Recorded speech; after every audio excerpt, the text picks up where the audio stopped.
오늘은 너의 원한을 풀어주신다라는 제목으로 하나님의 말씀 증거하겠습니다. 옆에 분하고 한번 인사하겠습니다. 하나님이 당신 원한을 풀어주실 것입니다.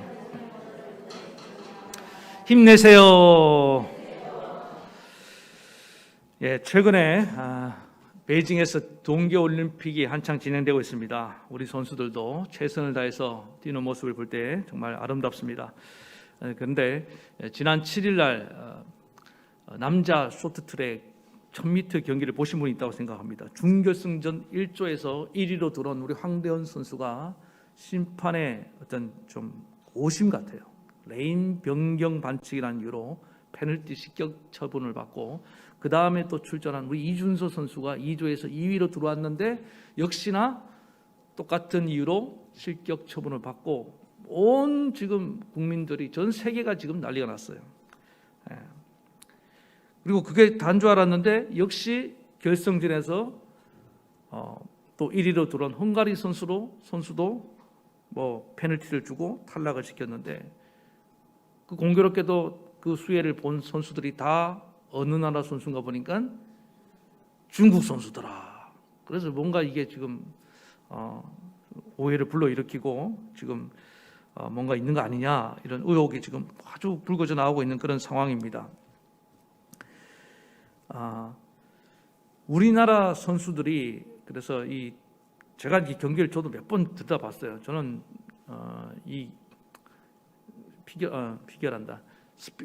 쇼트트랙의 룰을 잘 모르는데 누가 봐도 그 해설위원도 이거는 정말 이해할 수 없다고 그렇게 말을 하고, 연달아 우리 선수를 2명이나 탈락을 시키고 충분히 오해할 만하잖아요.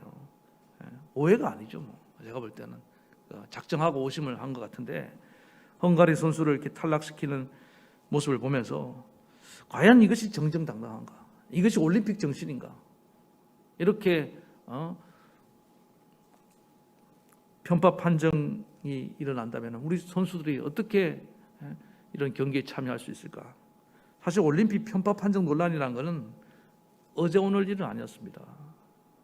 그런데 이런 일이 일어날 때마다 선수들이 그 사기가 얼마나 떨어지겠습니까? 그래서 우리 선수단이 국제스포츠중재재판소라는 데 그런 게 있나 봐요. 거기다 제소를 했는데 좋은 결과가 나올 수 있기를 간절히 바라겠습니다. 근데 이 편파 판정 논란을 일으킨 이 심판 이름을 제가 찾아보니까 피트 워스라는 사람인데, 이분을 딱 보면서 제가 성경에 나오는, 오늘 본문에 나오는 이 불의한 재판관이 이렇게 떠오르는 이유가 뭘까요? 이 사람이 탁 떠오르더라고요. 하나님을 두려워하지 않고 사람을 무시하고, 우리나라를 무시하고, 저 헝가리를 무시하고, 이탈리아 선수도 또 그렇게 했더라고요. 이탈리아 선수를 무시하고. 물론 본인은 나름대로 공정한 판결을 내렸다고 생각하지만은 사람의 판결이라는 것이 100% 공정하기가 어렵습니다.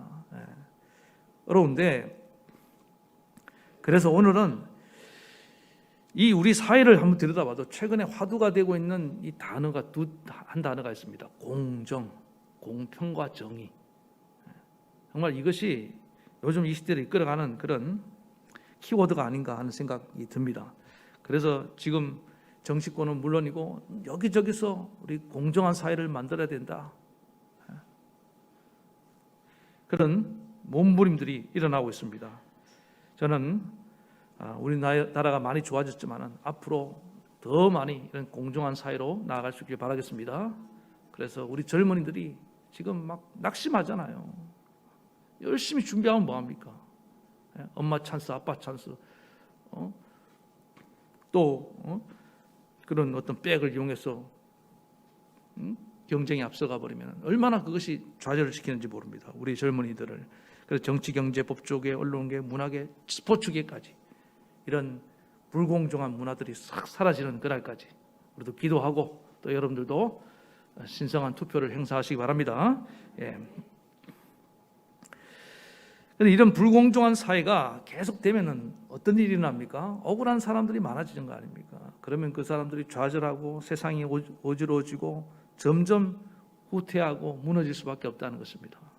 아니, 누가 경기에 참석하겠냐고요. 저런 편파 판정을 일삼고, 또 보니까 저 러시아 자꾸 저는 발레가 생각이 나죠. 피겨 스케이트인데 그 피겨스케이트에 이번에 또 금메달 딴 발리에바, 또 이전에 소치에서 나왔던 그 김연아 선수의 라이벌이었던 소트니코바까지 지금 도핑 의혹에 지금 나오고 있잖아요. 누가 약물 맞으면서 경기 나갈 것 같으면 올림픽에 나가겠습니까?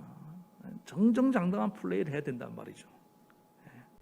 모든 각국의 선수들이 4년 동안 피와 땀과 눈물을 흘리면서 그 고통을 다 참아내면서 준비해서 이렇게 올림픽에 참여하는데, 공정한 대결이 아닌 이런 편파 판정이라든지 뭐 도핑을 한다든지 약물을 가지고 그런 일이 결과가 나온다면은 안 되는 것입니다. 저는 저와 여러분들이 아무튼 하나님이 만드신 이 세상이 더 공정한 사회가 될 수 있도록 기도하고 또 우리가 앞장서야 될 줄로 믿습니다. 예. 그래도 참 감사한 거는 이 제일 억울한 사람이 당사자 아닙니까? 선수. 그 황대현 선수가 그 다음 1500m 나와서 어떻게 했습니까? 보란 듯이 금메달을 목에 걸었습니다. 뉴스라도 봤죠? 직접 그 장면 안 봐도 얼마나 저는 그걸 보면서 눈물이 나더라고요. 알고 보니까 공교롭게 또 우리 황대현 선수가 또 예수 믿는 사람이에요. 이번에 그 동계올림픽에 참전한 선수들 가운데 11명의 기독교인이 참석했더라고요. 그래서 올림픽 선교위원회라는 선교회가 있어요. 거기서 그 선수들을 위해서 기도해주고, 물론 전체 선수들을 다 위해서 기도하겠지만은 특별히 얼마나 그 뒤에서 또 부모님들이 기도했겠습니까? 여러분도 기도했습니까? 안 하고 왔다 오지 마시고, 우리는 별 관심이 없을 수 있어요. 그러나 그 관계된 가족들 또 그 선교에 소속된 분들은 정말 진심으로 기도했다고요. 그래서 저는 그런 은혜로 하나님이 이번에 우리 황대현 선수에게, 이건 억울함을 풀어줬다기보다 억울함이라는 그 1000m 경제의 그 오심이 바로잡고 명예가 회복될 때 그게 억울함이 풀어지는 거고, 이거는 뭡니까? 하나님의 작은 위로다. 아니, 작은 위로라고 해서 큰 위로인 줄 믿습니다. 그래서 때로는 하나님이 우리의 오남을 풀어주실 때 그 사건 자체를 바로잡아주고 진실을 밝혀주고 그렇게 하는 경우도 있지만은, 이 선수가 지금 바로 잡히려면은 시간이 많이 걸릴 수 있잖아요. 그래서 하나님은 그 이전에 어떻게 하시냐? 때로는 다른 방법으로 우리를 이렇게 위로해 주신 줄 믿습니다. 그래서 원한을 푸는 거는 나의 무죄가 입증되고 상대방이 잘못한 것이 증명되고 벌을 받는 그런 이 원함이 풀어지는, 구약에서는 이걸 신원하다, 신원이라는 단어를 쓰는데 그까지는 시간이 상당히 걸릴 수가 있습니다. 때로 여러분 억울한 누명을 쓰고 감옥에 간 분들 얘기 들어보세요. 10몇 년 동안, 20년 동안은 이 감옥에서 있으면서 얼마나 괴로웠겠습니까? 그 오랜 세월이 지나고 난 뒤에 이제 입증을 하고 형사 보상을 받는데 가족이 막 오열을 합니다. 그날이 오래 걸릴 수 있어요. 그래서 하나님은 그 전에 다른 방법으로 위로하신단 말입니다. 대표적인 인물이 요셉 아닙니까? 얼마나 억울합니까? 남도 아니고 배다는 형제지만 형제 아니에요. 그 형제들이 자기를 팔아넘겨서 애굽의 종으로 팔려가고, 나중에 또 성실하게 일했는데 보디발 장군의 아내가 유혹을 하다가 안 되니까 감옥에 쳐놓고, 요셉은 정말 상처가 많고 억울한 일이 많은 사람입니다. 그러면은 오늘 말씀대로 하나님이 요셉의 원한을 풀어줬다고 생각했어요. 해보세요. 원한부터 풀어줬다고 생각해보세요. 요셉이 기도하니까 하나님이 형들 다 다른 나라 종으로 팔아버렸어. 팔려가게 했어요. 시원합니까? 왜? 시원하죠. 통쾌하죠. 그리고 기도하니까 하나님이 보디발 장군 좌천시키고 보디발 아내 그냥 어디 가서 그냥 또 이렇게 또 감옥에 가게 만들었어요. 그런데 하나님 그렇게 하지 않고 어떻게 하셨습니까? 먼저 요셉을 애굽의 총리로 높여주신 걸 믿으시기 바랍니다. 하나님이 우리에게 어떤 원한을 풀어주는 방법이 좀 달라요. 먼저 어떨 때 우리에게 100배의 축복을 주시고 또 우리를 높여주시고 형들을 다 그 발 아래 보디발 장군과 아내를 다 요셉의 발 아래 무릎 꿇게 하신 것을 믿으시기 바랍니다. 그래서 요셉으로 하여금 그들을 다 품게 만들고 그 흉년의 때를 넘어가게 만들어 주시는, 이게 하나님이 어떨 때 원한을 풀어주시는 방법이라는 것입니다. 그래서 저는 지금 막 살면서 억울함이 있을 때, 또 원한이 있을 때 우리를 더 크게 축복하실 하나님, 더 높여주실 하나님을 바라보고 나아가시기 바랍니다. 오늘 본문에 분명히 하나님은 밤낮 그 부르짖는 택하신 자들의 원한을 풀어주신다고 말씀하고 계십니다. 그들에게 오래 참으시겠느냐, 내가 이르노니 속히 그 원한을 풀어주시리라. 그런데 오늘 하나님이 원한을 풀어주시는데 원하는 조건이 딱 하나가 있습니다. 그게 뭐냐 하면은 8절을 보겠습니다. 내가 너희에게 이르노니 속히 그 원한을 풀어주시리라. 그 다음에 그러나 그 다음에 중요합니다. 인자가 올 때에 세상에서 무엇을 보겠느냐? 믿음을 보겠느냐? 믿음. 그러니까 지금 굉장히 억울하고 막 낙심이 된다 할지라도 황 선수가 그 이준수 선수하고 어떻게 준비해서 나온 올림픽인데 이런 황당한 판결을 받고 결승에 진출이 좌절됐을 때 잠이 오겠어요? 밥이 넘어가겠습니까? 여러분들은 참 속이 좋은 분들이라서 밥도 잘 먹고 잠도 잘 주무시는지 몰라도 이게 쉬운 게 아니잖아요. 정말 이게 내가 뭘 잘못해서 떨어졌으면은 그냥 어쩔 수 없이 받아들이겠지만은, 이건 누가 봐도 그날 밤에 비디오 아마 눈 시뻘개지도 돌려봤을 거예요. 아무리 봐도 내가 잘못한 게 없는데 심판에 눈이 삐은 거 아니냐고. 그러면서 계속 거기에 집착하고 있었다고 생각해 보세요. 그 다음 1500m 경기에 나갈 수 있었겠습니까? 근데 그렇게 하지 않냐고. 어떻게 한 겁니까? 그냥 그건 내려놓고 하나님께 맡기고 어떻게 한 거예요? 자기는 다음 경기를 준비한 걸 믿으시기 바랍니다. 그게 믿음이라는 거예요. 믿음은 뭐냐 하면은 지금 너무 괴롭고 답답하고 억울하지만은 멘탈이 흔들리지 아니하고 하나님을 바라보고 언제 그랬냐는 듯이 훌훌 털어버리고 하나님이 약속하신 내일을 향해 나아가는 것, 이게 믿음인 줄 믿습니다. 그래서 이런 믿음으로 우리가 나아갈 때 우리 낙심을 이길 수 있는데, 좀 더 구체적으로 오늘 본문에 보여주고 있는 이 과부를 통해서 하나님은 우리가 낙심하지 않고 기도로 승리하는 비결, 그런 기도가 뭐냐? 첫 번째는 응답을 확신하고 드리는 기도를 하라는 것입니다. 여러분, 우리가 기도할 때 항상 믿음으로 기도해야 되는 줄 믿습니다. 그건 뭐냐? 응답에 대한 믿음이에요. 응답. 하나님은 내가 기도하면 반드시 응답한다. 근데 잘 보세요. 이 억울함, 원한의 문제는 공정의 문제이기도 하지만 사실 이게 힘의 문제이기도 합니다. 편파 판정을 했어요. 불공정한 판결이 떨어졌습니다. 부당한 대우가 주어졌어요. 그런데 이걸 뒤집을 수 있는, 바로잡을 수 있는 힘이 내게 있으면은 그렇게 억울하지 않습니다. 왜 돈을 벌려고 합니까? 사람들이 왜 권력을 지려고 합니까? 바꿀 수 있는 힘이 있기 때문에 그런 거예요. 이 과부는 그런 힘이 있습니까? 무슨 이 사람 외교력이 정치력이 있습니까? 아무런 힘이 없잖아요. 그렇다고 해서 이 나의 억울함을 스스로 증명할 수 있는 무죄를 입증하고 저 가해자의 가해를 입증할 만한 그런 자료가 있냐고요. 판사도 이 불의한 재판관을 꼼짝달싹 못하게 할 만한 그런 입증할 자료가 있냐 이 말입니다.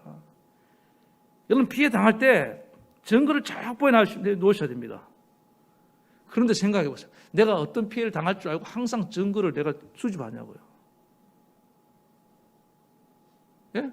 그게 쉬운 게 아닙니다. 모든 그런 피해의 증거가 확실하게 남아있으면요, 별로 이 억울한 일이 별로 없을 겁니다. 우리나라 모든 재판은 증거제일주의입니다. 그런데 증거가 있더라도 힘 있는 사람은 증거도 조작하잖아요. 그렇지 않던가요? 없는 증거를 만들어내는 거 어떡할 겁니까? 당할 자가 없다 이 말입니다. 그러니까 이 오늘 과부는 뭐냐? 한마디로 정말 뭐예요? 뭘 할 수 있는 능력이 없는 무능력자라고 말할 수 있다는 것입니다. 그런데 오늘 이 여인이, 과부가 재판을 뒤집습니다. 이게 너무 놀라운 거예요. 어떻게 그게 가능했다고요? 예? 무죄를 입증할 능력도 없고 변호사를 선임할 능력도 없고 무슨 백이 있는 것도 아니고 아무런 능력이 없는데 혼자 단신으로 찾아갑니다. 판사의 집에 찾아가서 문을 두드리면서 판사 앞에서 계속 내 억울함을 풀어주소서, 내 억울함을 풀어주소서. 이게 뭐예요? 1인 시위하는, 오늘 알면 1인 시위하는 거야. 자, 오늘 3절 봅시다. 그 도시에 한 과부가 있어 자주 한두 번 찾아가는 게 아니고 막 사흘이 멀다 하고 찾아가서 내 원수에 대한 나의 원한을 풀어주소서. 자, 그랬더니 재판관이 뭐라고 얘기합니까? 5절에 봅시다. 이 과부가 나를 번거롭게 하니 내가 그 원한을 뭐하리라? 풀어주리라. 그렇지 않으면 늘 와서 나를 괴롭게 하리라. 이 괴롭게 한단 말은 귀찮게 아주 나를 못살게 굴 거다. 이 재판관이 과부의 청을 들어준 거는 뭐냐면은 자기가 의로와서가 아니라 이 사건이 사안이 정말 옳고 그름을 진실이 명백하기 때문에 그런 게 아니라 과부의 강청이 워낙 강청이 간절하니까 나를 귀찮게 하니까 들어줬다는 겁니다. 그러니까 이게 정말 슬픈 현실이죠. 이렇게까지 해야지 들어주나. 그런데 잘 보세요. 이게 과부가 할 수 있는 유일한 방법이에요. 과부는 변호사 살 돈 없어요. 과부는 입증할 만한 능력도 없다고요, 스스로. 과부는 누굴 동원할 수 있는 힘도 아무것도 없습니다. 오직 과부가 할 수 있는 건 뭡니까? 부르짖는 거예요. 근데 여러분 이 시대도 이게 먹히잖아요. 여러분 1인씩 잘하면요 언론사가 와서 취재 갑니다. 그렇지 않아요? SNS로 터뜨리면요 할 수 있어요. 그래서 이 재판관은 뭐냐면은 자기의 어떤 나쁜 소문이 날까 봐 이거 도와준 거예요. 근데 저는 이 생각이 들었습니다. 과부가 이렇게 간절하게 강청할 수 있는 이게 과부의 유일한 방법이고 이게 과부의 실력이라고요. 자, 그러면은 과부가 이렇게 간절하게 기도를 강청을 할 수 있었던 이유가 뭘까? 저는 여기에 확신이 있었다고 생각합니다. 두 가지 확신. 하나는 뭐냐? 불의한 재판관이지만 내가 이렇게 하면은 반드시 들어준다. 이 확신이고 또 하나는 뭐냐? 내가 지금 주장하는 이 주장은 반드시 이건 옳은 것이다. 자기 무죄에 대한 확증, 확신. 이건 하나님 뜻이다 라는 확신. 그래서 여러분들 보세요. 어떤 사람이 기도하다가 자꾸 중단하는 분도 있지 않습니까? 왜 중단한다고 생각합니까? 확신이 떨어지는 거예요. 이렇게 한다고 들어줄까? 이렇게 한다고? 그런다 세상 사람들은요 들어주지 않을지라도 이것이 옳은 일이라는 확신이 있는 사람들은 계속합니다. 여러분 기도할 때 항상 두 가지를 점검하시면 돼요. 내 기도를 하나님 들으신다는 확신을 달라고 확신을 얻기 바랍니다. 그렇지 않으면 기도하다가 흔들립니다. 또 하나는 뭐냐면 내 기도하는 내용이 하나님 보시기에 이게 정당한가 옳은가 아니면 나의 사리 사욕을 위한 것인가. 자기 욕심을 구하는 사람은요 그거 계속 기도하기 힘듭니다. 왜? 양심이 하나님의 성령이 야, 너 너무한 거 아니니? 어? 너 그렇게 많이 가지고 있으면 그걸 또 구하니? 분명히 그렇게 깨우쳐 주셔요. 그러면 기도하다가 중단이 돼요. 그 기도 중단돼야 됩니다. 그런 기도는. 그러나 이것이 하나님 뜻이다. 우리 가족을 구원하는 건 하나님 뜻입니까? 여러분들 사명 감당하는 건 하나님 뜻입니까? 여러분이 이 세상에서 억울한 일 당해서 풀어지는 건 하나님 뜻입니까? 계속 구하는 거예요. 계속 구하는 거예요. 멈출 수가 없는 겁니다.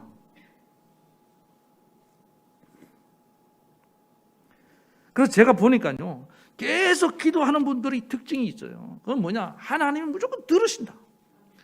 응답을 언제 하고는 모르겠는데 하여튼 하나님 내 기도를 들으신다. 반드시 때가 되면 응답한다. 이런 확신이 있는 분들은 기도합니다. 두 번째, 내 기도가 하나님의 뜻이라는 확신이 있는 사람들은 계속 기도하더라고요. 그런데 어느 순간에 의심이 들어오고 확신이 흔들리니까 기도가 점점 식어지고 어느 순간에 기도 안 하더라는 겁니다. 제가 최근에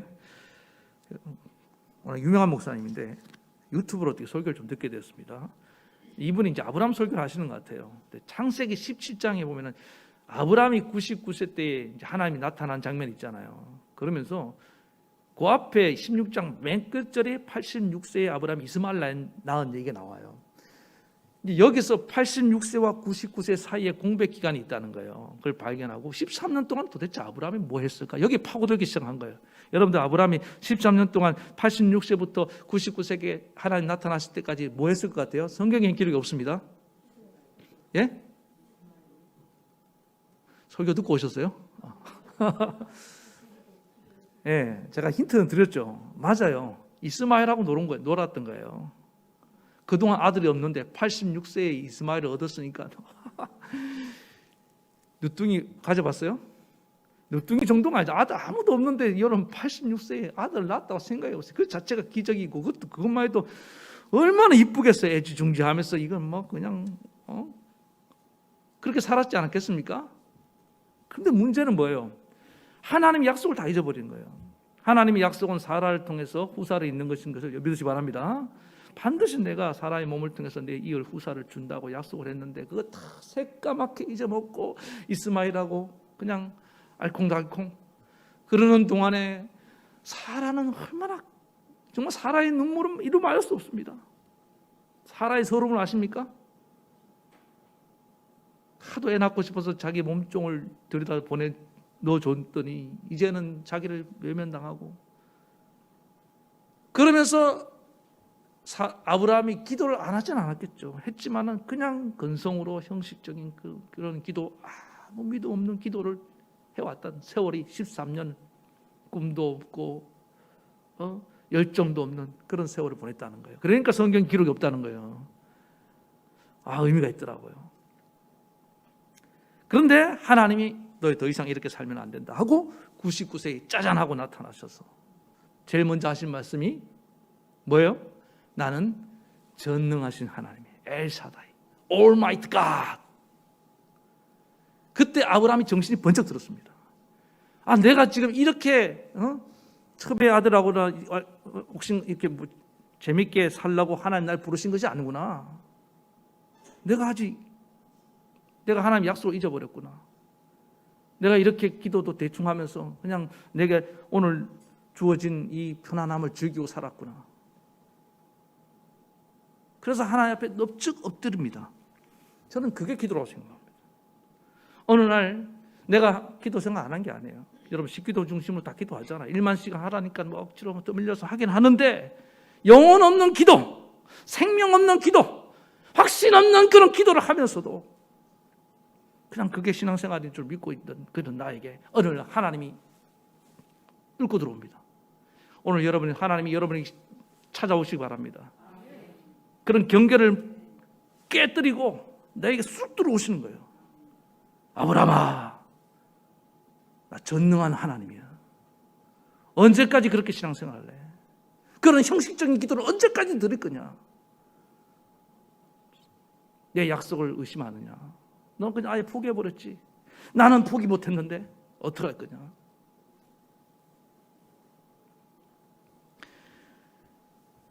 하나님이 어떨 때 원한을 속히 풀어주신다고 하셨는데 아브라함의 원한이 뭡니까? 아들 갖는 게 원한이에요. 자녀 갖는 게. 사라의 원한은 그겁니다. 근데 하나님이 속히 풀어준다고 그랬는데 속히 안 풀어주셔요. 85세 때만 주셨어도, 그죠? 86세 이스마엘 안 나왔을 거 아니에요. 그런데 하나님은 그 인내심을 꼭 한계를 테스트한다 이 말입니다. 예? 요셉도 마찬가지예요. 요셉도 보면요, 하나님이 원한을 좀 빨리 풀어주시면 좋겠는데 하나님이 총리가 될 때까지 기다리잖아요. 근데 잘 생각해 보세요. 아브라함에게 아들을 좀 더 빨리 주셨으면 어떻게 됐을까? 이스마엘도 안 나오고 중동의 평화가 유지됐다고 생각하는 것도 있겠지만은 아브라함의 신앙이 아직 그 정도가 안 됩니다. 여러분, 때가 안 됐는데 뭔가 이렇게 받잖아요. 그러면은 어떻게 됩니까? 아브라함이 지금 하나님이 이제 이삭을 바치라는 시험도 해야 되고 믿음의 조상이라는 그런 위대한 계획을 갖고 있잖아요. 그런데 일찍 받았어요. 하나님 바치라. 하나님 못 줘요. 그럼 얼마나 웃겨요 지금. 모리아산에서 이삭을 바치는 그 사건이 나와야 되는데 그게 정말 중요한 사건이거든요. 예수님의 부활을 구약에 보여주는 사건이기도 하고 그 사건을 정점으로 해서 아브라함이 명실상부한 믿음의 조상이라는 타이틀을 얻게 되는데 이삭 바치려 하는데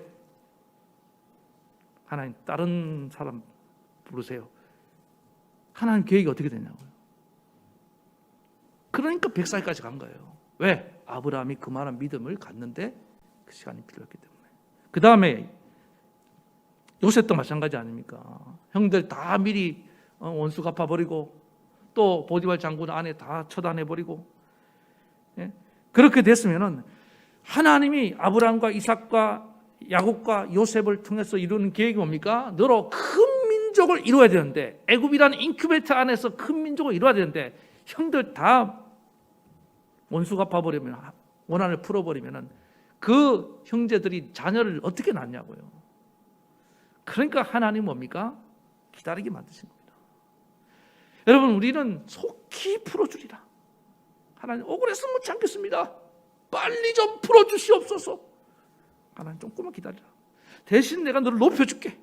대신 너는 은혜를 받아라. 너는 축복을 받아라. 그거예요. 네? 그리고 원한을 풀어준다. 원한을 이제 내가 생각하는 방식으로 풀어주는 게 아닙니다. 어떨 때는 그 원수들을 감옥에 보내고 벌받게 하는 것보다 그들을 내 발 아래 무릎 꿇게 만들고 원수를 변화시키는 것이 더 큰, 여러분, 진정한 복수인 줄 믿습니다. 원한을 풀어주신 거예요. 하나님의 계획은 놀랍습니다. 우리는 그걸 바라봐야 되는 거예요. 그래서 여러분, 반드시 우리의 기도는 응답이 된 줄 믿습니다. 이 확신을 가지고 기도하라는 겁니다. 저는 제 개인적으로, 여러분도 원한이 있으세요? 저는 있습니다. 목사님 원한이 있으세요? 있어요. 그런데 아직도 못 갚은 원한이 있습니다. 근데 저는 기도하고 있습니다. 하나님 언젠가 멋있게 갚아준 날이 올 줄로 믿습니다. 여러분들도 기다려보세요. 정말 내가 상상한 이상으로 하나님 아름답게 갚아주실 것입니다. 그 다음 두 번째, 우리가 기도할 때 어떤 마음으로 기도해야 되냐? 내가 하나님의 택함받은 자녀라는 확신을 가지고 기도해야 된다는 것입니다. 7절 다시 한번 보겠습니다. 하물며 하나님께서 그 밤낮 부르짖는 자의 기도를 들으신다고 말씀하셨고, 그 다음에 택하신 자들의 원한을 풀어준다고 말씀하고 계십니다. 우리는 하나님의 택함받은 자녀들인 줄 믿습니다. 이게 왜 중요하냐? 오늘 본문은 최악의 상황을 설정해 놓고 있습니다.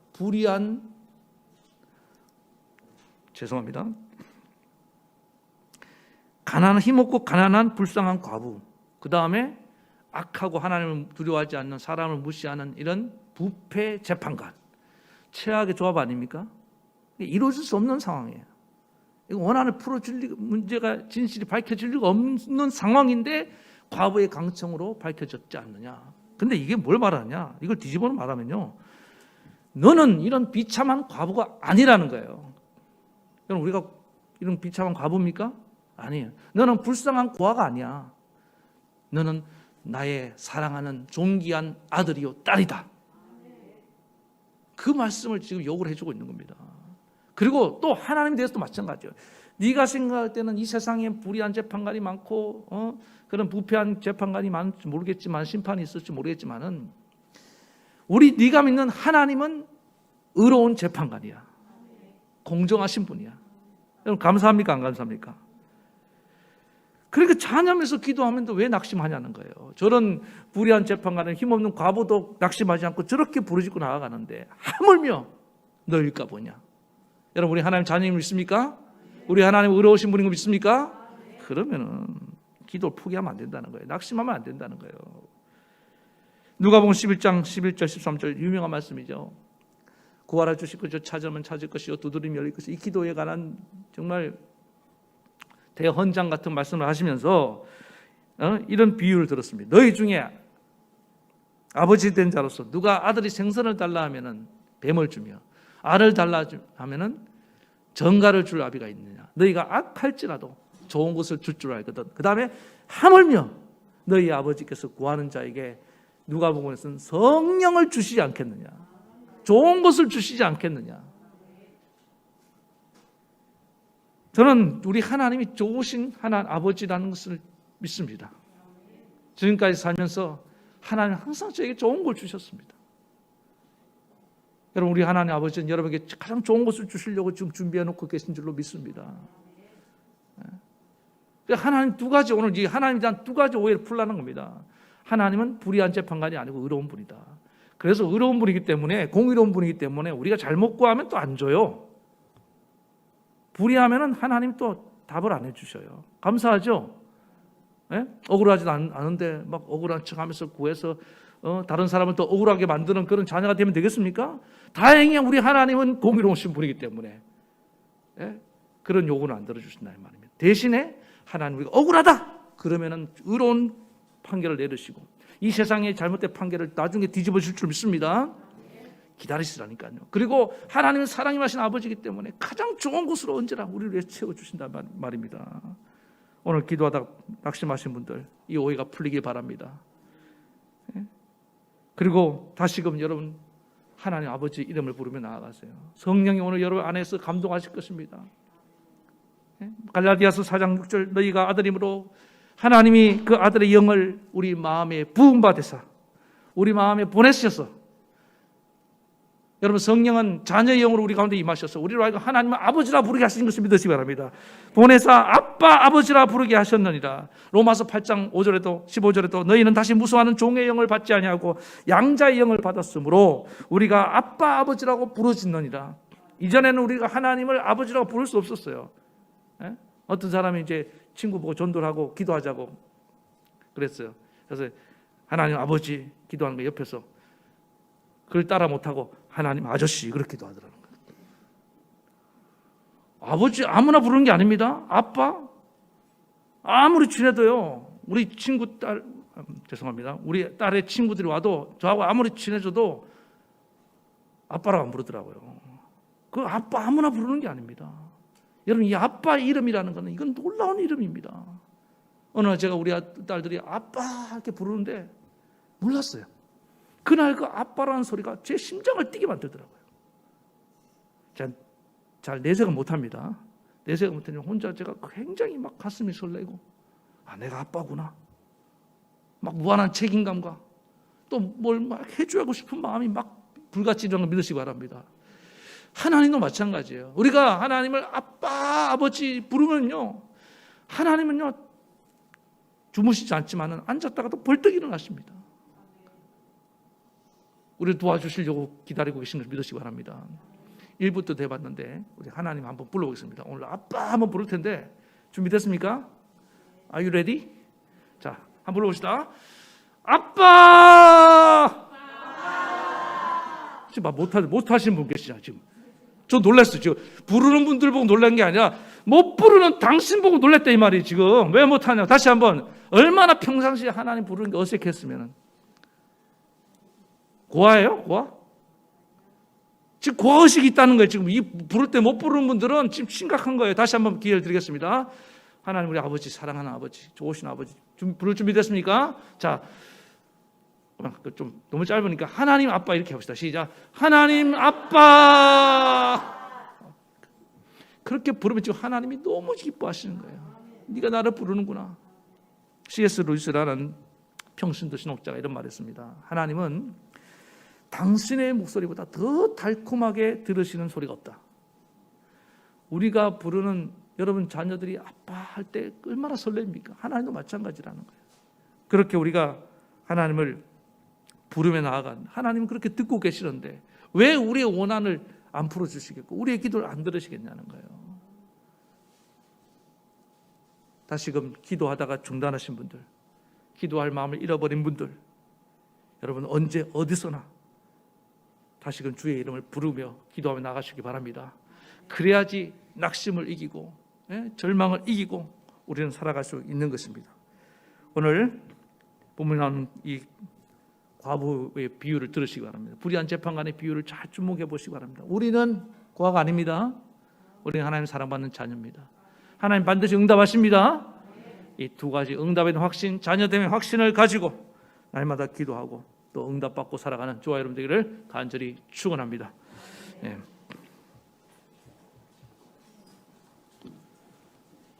우리 말씀 생각하시면서 작년에 참 많이 불러봤는데요, 올해도 한번 같이 불러보겠습니다. 원하고 바라고 기도합니다. 이 세상을 살아가는 동안에, 이 세상을 살아가는 동안에 나의 힘을 의지할 수 없으니 기도하고 낙심하지 말 것을 주께서 참 소망이 되심이라. 하나님의 꿈이 나의 비전이 되고 예수님의 성품이 나의 인격이 되고 성령님의 권능이 나의 능력이 되기 원하고 바라고 기도합니다. 주의 길을 걸어가는 동안에 세상의 것 의지할 수 없으니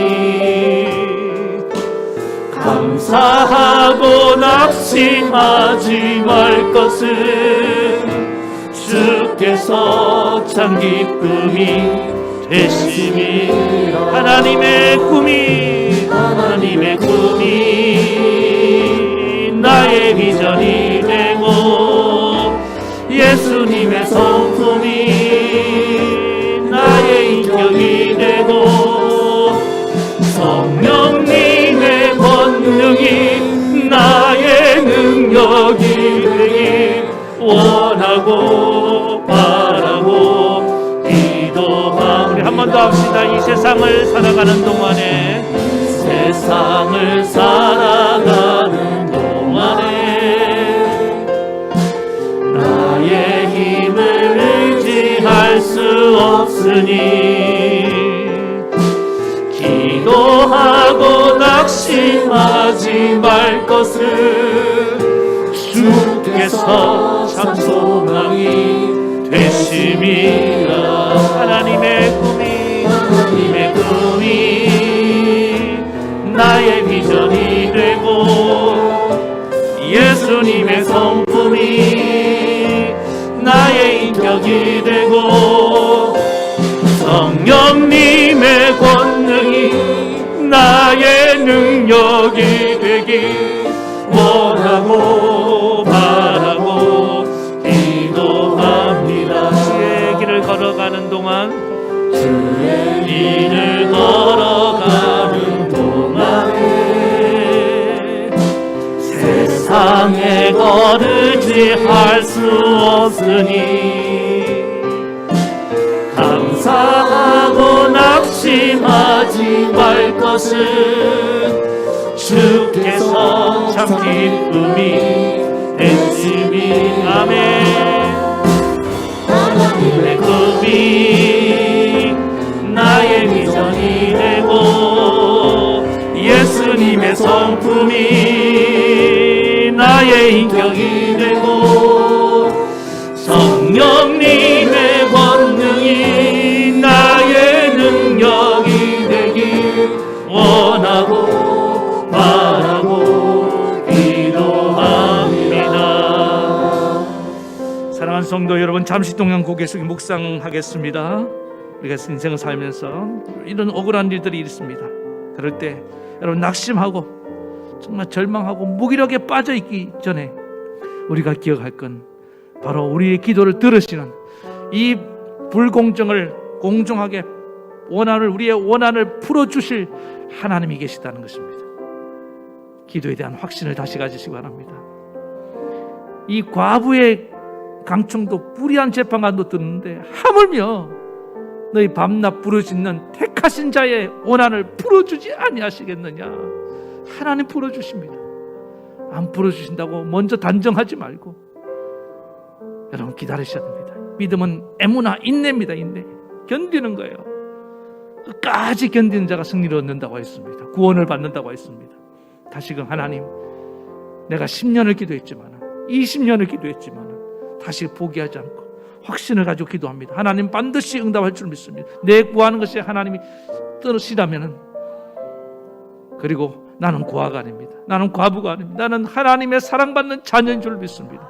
우리 하나님은 불의한 재판관이 아닙니다. 의로우신 하나님께서 나에게 반드시 나의 원한을 풀어줄 날이 올 줄로 믿습니다. 내 기도에 응답한 날이 올 줄로 믿습니다. 그래서 하나님 이 땅을 살아가는 동안에 어떤 억울한 일이 있어도 낙심하지 아니하고 날마다 담대히 나아가는 그런 믿음의 성도들 되게 도와달라. 우리 한번 간절히 이 시간에 하나님 아버지를 한번 부르며 기도하며 나아가시겠습니다. 아버지,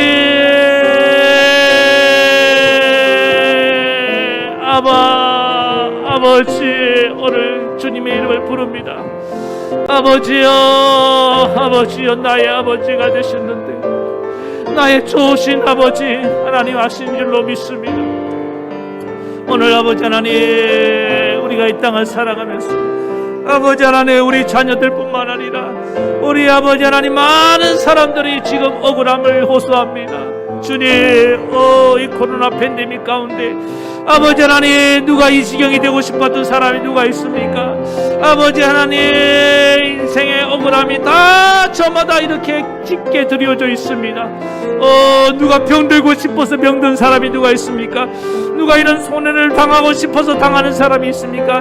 이런 피해를 받고 싶어서 피해를 당합니까? 이런 대접을 받고 싶은 자가 누가 있었겠습니까? 그러나 아버지 하나님, 세상이 불공정하고 이 세상이 악한 마귀가 지배하고 다스리고 있는 동안에 아버지 하나님, 이런 불공정함과 부조리한 일들이 끊임없이 일어나고 있는데 하나님이여 도우소서. 우리 하나님의 도우심이 없으면 아무것도 할 수 없습니다. 나는 힘이 없고 연약하오니 하나님 도와주시옵소서. 주님이 네 손을 내밀어 주시면 된 줄로 믿습니다.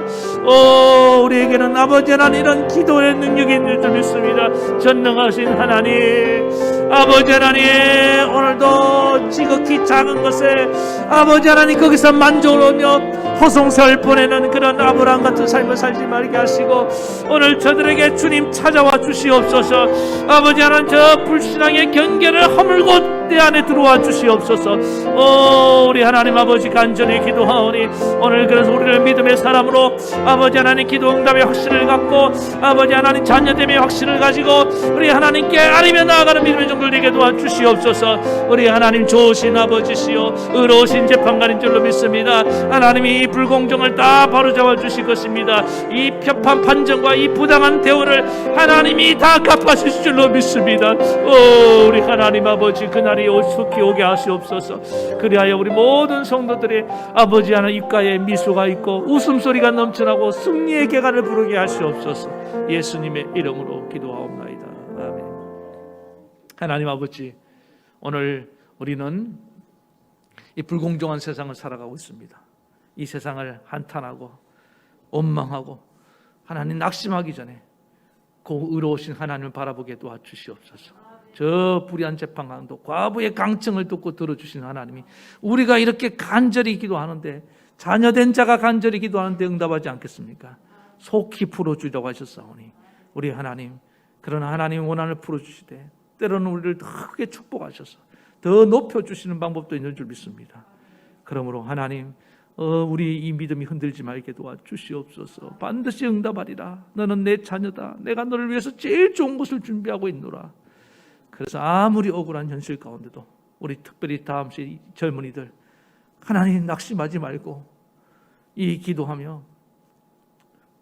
미래를 향해서 힘차게 나아가는 우리 성도들 되게 도와주시고 우리도 이 불의한 세상을 아버지 하나님 바꿔 나아가는 그런 주님의 거룩한 종들이 되게 도와주시옵소서. 예수님의 이름으로 기도하옵나이다. 아멘.